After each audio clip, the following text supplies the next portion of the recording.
ಹೇಳಿ ನಾವು ಅವ್ರಿಗೆ ಸಲಹೆ ಕೊಡ್ತೀವಿ. ಸರಿ, ಹಾಲಿಂದ 3 ರೂಪಾಯಿ, ಮೊದಲು 2 ರೂಪಾಯಿ, ಮಗನ 3, ಈ 3 ಡೈರೆಕ್ಟ್ ಅವ್ರಿಗೆ ಹೋಗ್ತೈತೆ ಫಾರ್ಮರ್ಸ್ಗೆ ಅಥವಾ ಹೇಗೆ? ನೋಡ್ರಿ, ಮೊದಲು ಯಾಕೆ ಏರಿಸಿದ್ರೆ ಹಂಗಾರ? ಯಡಿಯೂರಪ್ಪ ಅವರು ಸರ್ಕಾರ ಇದ್ದಾಗ ಇದನ್ನು ಶುರು ಮಾಡಿದ ಯೋಜನೆ ಇದು. ಅವ್ರಿಗೆ ಪ್ರೋತ್ಸಾಹಧನ ಬಂದ್ ಮಾಡಿದ್ರು ಅವರು. ಆವಾಗ ಇದ್ದ ದರದಲ್ಲೇ ಕೊಡ್ತಾ ಇದ್ರು. ಎಕ್ಸಿಸ್ಟಿಂಗ್ ದರ ಏನಿತ್ತು ಅದೇ ದರದಲ್ಲೇ ರೈತರಿಗೆ ಮೊದಲು 2 ರೂಪಾಯಿ, ಆಮೇಲೆ 4 ರೂಪಾಯಿ ಕೊಡ್ತಾಯಿದ್ರು. ಇವರು ಮೊದಲು ಅದನ್ನು ಬಂದ್ ಮಾಡಿದ್ದಾರೆ. ಇವ್ರು ಬಂದಾಗಿನಿಂದ ಕೊಟ್ಟಿಲ್ಲ. ಆನಂತರ ಮಧ್ಯೆ ಏರಿಸಿದ್ರು. ಯಾಕೆ ಏರಿಸಿದ್ರಿ ಅಂದ್ರೆ, ಇಲ್ಲ ರೈತರ ಸಂಬಂಧ ಏರಿಸಿವ್, ದುಡ್ಡು ಕೊಡಲಿಲ್ಲ. ಈಗ ಮತ್ತೆ ಏರಿಸ್ತೀವಿ ಅಂತಾರೆ. ಅದಕ್ಕೆ ರೈತರು ಇದು ಸಹಿತ ಕೊಡ್ತಾರೋ ಇಲ್ಲೋ ಡೌಟು. ಕೊಟ್ಟರು 2-3 ತಿಂಗಳು ಕೊಟ್ಟು ಬಂದ್ ಮಾಡ್ತಾರೆ.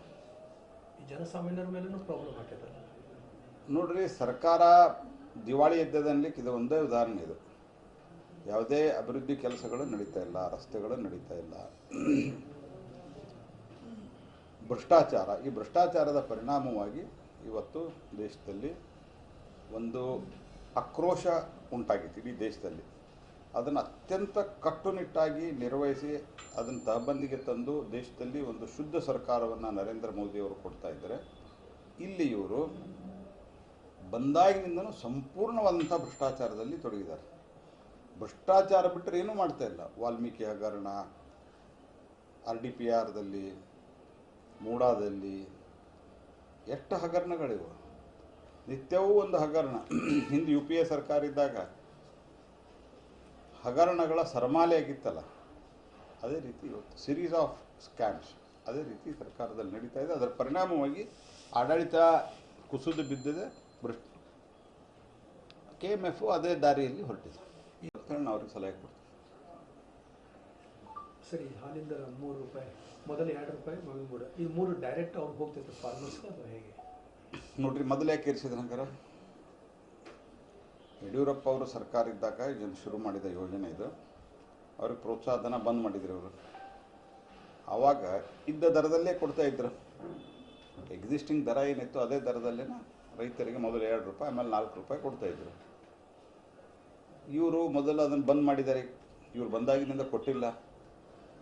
ಆನಂತರ ಮಧ್ಯೆ ಏರಿಸಿದ್ರು. ಯಾಕೆ ಏರಿಸಿದ್ರಿ ಅಂದ್ರೆ, ಇಲ್ಲ ರೈತರ ಸಂಬಂಧ ಏರಿಸಿವ್, ದುಡ್ಡು ಕೊಡಲಿಲ್ಲ.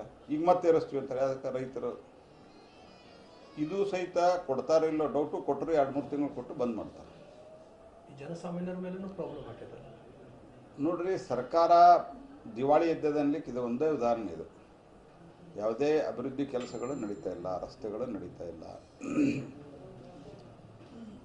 ಭ್ರಷ್ಟಾಚಾರ, ಈ ಭ್ರಷ್ಟಾಚಾರದ ಪರಿಣಾಮವಾಗಿ ಇವತ್ತು ದೇಶದಲ್ಲಿ ಒಂದು ಆಕ್ರೋಶ ಉಂಟಾಗಿತ್ತು ಇಡೀ ದೇಶದಲ್ಲಿ. ಅದನ್ನು ಅತ್ಯಂತ ಕಟ್ಟುನಿಟ್ಟಾಗಿ ನಿರ್ವಹಿಸಿ ಅದನ್ನು ತಹಬಂದಿಗೆ ತಂದು ದೇಶದಲ್ಲಿ ಒಂದು ಶುದ್ಧ ಸರ್ಕಾರವನ್ನು ನರೇಂದ್ರ ಮೋದಿಯವರು ಕೊಡ್ತಾ ಇದ್ದಾರೆ. ಇಲ್ಲಿ ಇವರು ಬಂದಾಗಿನಿಂದನೂ ಸಂಪೂರ್ಣವಾದಂಥ ಭ್ರಷ್ಟಾಚಾರದಲ್ಲಿ ತೊಡಗಿದ್ದಾರೆ. ಭ್ರಷ್ಟಾಚಾರ ಬಿಟ್ಟರೆ ಏನೂ ಮಾಡ್ತಾ ಇಲ್ಲ. ವಾಲ್ಮೀಕಿ ಹಗರಣ, RDPRದಲ್ಲಿ, ಮೂಡಾದಲ್ಲಿ ಎಷ್ಟು ಹಗರಣಗಳಿವೆ. ನಿತ್ಯವೂ ಒಂದು ಹಗರಣ. ಹಿಂದೆ UPA ಸರ್ಕಾರ ಇದ್ದಾಗ